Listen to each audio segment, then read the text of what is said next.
Kendall Jenner and Pepsi sell out the resistance. The Kardashian supermodel, who posed in a fashion show instead of attending the Women's March, is cast as the leader of the anti-Trump movement in a laughably terrible new. Starting in 1909, imprisoned suffragettes protested with life-threatening hunger strikes. In 1955, Rosa Parks refused to give up her seat to a white passenger on a bus in Montgomery, Alabama.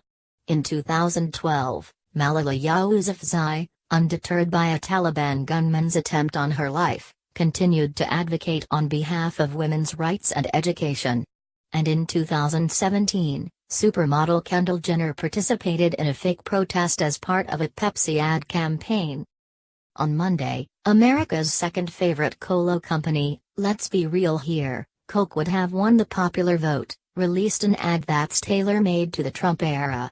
Apparently, someone over at Pepsi noticed that, ever since Trump got elected, people have been more inclined to shout things in the street and make genitalia-inspired crafts. How can we capitalize on this political energy? Thought the industrious employee. Which hot young celebrity, social media influencer can we hire to convince consumers that Pepsi is the carbonated soft drink of the resistance? It's hard to imagine the brainstorming sessions that led to this tone-deaf campaign, aka Pepsi's Live for Now Moments anthem starring Kendall Jenner and featuring Lions by Skip Marley.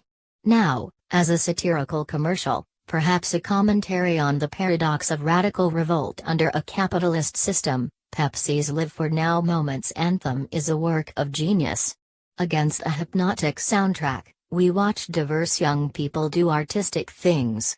An Asian man plays a cello. A woman in a hijab does something with a marker. Millennials eat brunch. Meanwhile, supermodel Kendall Jenner is wearing a blonde bob at a nearby photo shoot.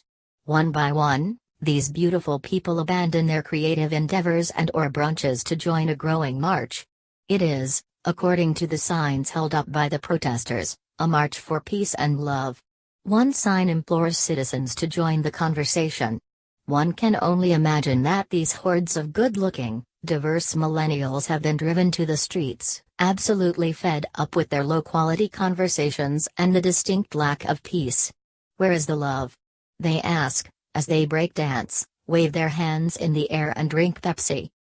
Jenner is torn between her innate professionalism and her overwhelming desire to march with a bunch of strangers who are protesting nothing. Eventually she gives in, ripping off her blonde wig and running into the fray. But the ad hasn't reached its nadir yet. That comes when Jenner, now leading the protest, runs up to the line of police officers blocking their path and offers one of them a Pepsi. He drinks the soda, and the crowd cheers. Apparently, this was the goal of the vague protest, to convince a police officer to accept a free canned beverage. Kendall Jenner is elated. The screen goes black. As Elle explained, the image of Jenner approaching the line of solemn cops evokes the picture of Black Lives Matter protester Aishia Evans getting arrested while marching in Baton Rouge. Whether subconsciously or deliberately, Pepsi is trying to replicate the poignancy of that striking photo, one woman, alone and unafraid, stepping forward to face a legion of heavily armed police officers. Because, at the end of the day, what's the difference between a white model in a national ad campaign and a black activist putting her body on the line in peaceful protest? Kendall Jenner matters, everyone. Seriously though, the only way this frame could have been more offensive was if Jenner was wearing rainbow-dyed dreadlocks. Pepsi defended the ad, calling it an important message to convey. Civil rights activist DeRay McKesson, a thought leader in the Black Lives Matter movement, has already mocked the ad's message, tweeting, "If I had carried Pepsi I guess I never would have gotten arrested." Who knew? Awkwardly enough, this isn't the first time Kendall Jenner has participated in a fake protest to get us to buy something. In 2014, she was one of the models who walked in Chanel's feminist fashion show.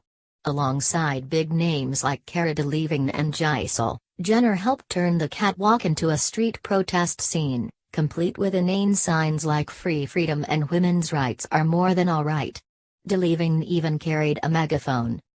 It's one thing to create art inspired by a political movement or a cultural moment. It's quite another to co-opt activist imagery and make it bland and innocuous in an attempt to sell expensive couture or caloric soft drinks. Of course, it was only a matter of time before the so-called hash resistance led to targeted corporate ad campaigns. After all, when Audre Lorde first conceptualized self-care as an act of political warfare for women of color, she never would have guessed that by 2017 it would be a buzzword used to market face masks and scented candles to white ladies. And the Women's March was a boon for Etsy retailers, with groups of protesters competing to see who had the most pussy memorabilia and the best anti-Trump swag. For every seasoned activist or a newly woke constituent, there is a retailer or businessman trying to profit off of their passion. As surely as the revolution will be televised, it will be monetized. Still, if you're going to mine the Trump resistance to produce an entirely apolitical ad campaign, you could at least hire a spokeswoman who's politically active off the clock. Jenner, whose main public cause appears to be sleep paralysis, is not that spokeswoman. Jenner was in Paris for Fashion Week during the Women's March. To mark the occasion, she posted a tropical Instagram of a protest, captioned, "I wish I could have been a part of this amazing history. Beyond proud." Of course, Jenner could have easily become a part of this amazing history by going outside and protesting. Weirdly enough, knowing that Kendall Jenner is proud of all of womankind isn't really doing it for me. If you can cash a check for acting in a fake Pepsi protest, you can show up to the real Women's March. Republican conspiracy theorists, if you're still searching for an elusive paid protester, might I suggest Kendall Jenner? You can have her.